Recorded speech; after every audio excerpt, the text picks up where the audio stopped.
भारतात विवाह सोहळे खूप मोठ्या प्रमाणात होतात. असंही म्हणतात की आपल्याकडे लग्नाची खूप क्रेज असते. अर्थातच ती क्रेज नसून संस्कृती आहे. पण अलीकडे 8-8 दिवसांचे जे काही विवाह सोहळे सुरू आहेत ते मात्र फार खर्चिक होऊ लागलेत. सध्या हिवाळा असल्यानं सगळीकडे विवाह सोहळ्यांची घाई दिसते. हिवाळ्याला लग्नाचा हंगाम म्हणतात. या काळात मॅरेज हॉल तो हनीमून डेस्टिनेशन खचाखच भरलेले असतात. पण तुम्ही कधी विचार केला आहे का की हिवाळ्यात एवढी लग्न का होतात?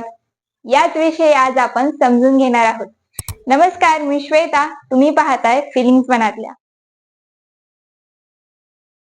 हिवाळ्यात जास्त लग्न होण्याचं सर्वात मोठं कारण म्हणजे शुभ मुहूर्त. भारतीय संस्कृतीत विवाहासाठी शुभ मुहूर्त किंवा शुभ दिवस निवडणे अत्यंत महत्वाचे मानले जाते.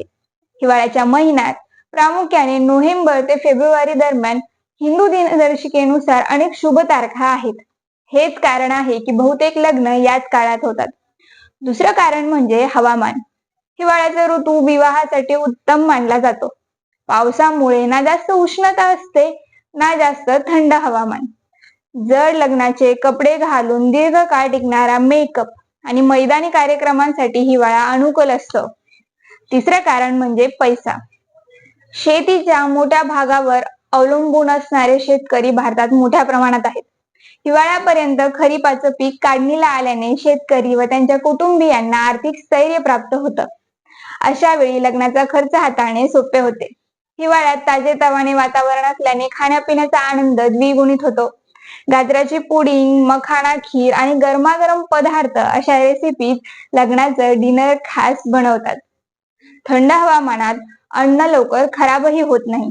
त्यामुळे लग्नासाठी हा ऋतू आदर्श ठरतो. हिवाळ्यात जास्त लग्न होण्याचं आणखी एक कारण म्हणजे सुट्ट्या आणि विश्रांतीची वेळ.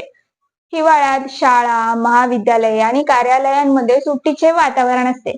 ख्रिसमस आणि नववर्षाच्या सुट्ट्यांमुळे कुटुंब आणि मित्रांना एकाच ठिकाणी एकत्र येण्याची संधी मिळते. अशा वेळी लोक लग्नाला उपस्थित राहण्यासाठी सहज वेळ काढू शकतात. तसेच हिवाळ्याचा ऋतू जोडप्यांसाठी परफेक्ट मानला जातो. रोमॅन्टिक संबंध ठेवण्यासाठी हिवाळा अनुकूल मानला जातो. हल्ली लग्न सोहळ्यात मोठ्या प्रमाणात खर्च करतात. सोहळे तर अगदी 8-8 दिवसांचे रंगवले जातात. यामुळे वधू आणि वर अशा दोन्हीकडील कुटुंबाला हा खर्च झेपत नाही. अशा परिस्थितीत अगदी साध्या पद्धतीने विवाह सोहळा करावा असाही सल्ला दिला जातो. अलीकडे तर आता यावर चर्चा देखील होऊ लागली. काही लोक तर अशा प्रकारचे अगदी साधे लग्न सोहळे करतातही. कारण तुम्ही लग्न सोहळ्यात अडमप खर्च टाळून त्यातून वधूवराच्या भविष्यासाठी काय करता येईल याचा देखील विचार करू शकता. तसेच खर्चही वाचतो आणि वेळ. व्हिडिओ आवडल्यास लाईक आणि शेअर करायला विसरू नका. पाहत रहा फिलिंग्स मनातल्या.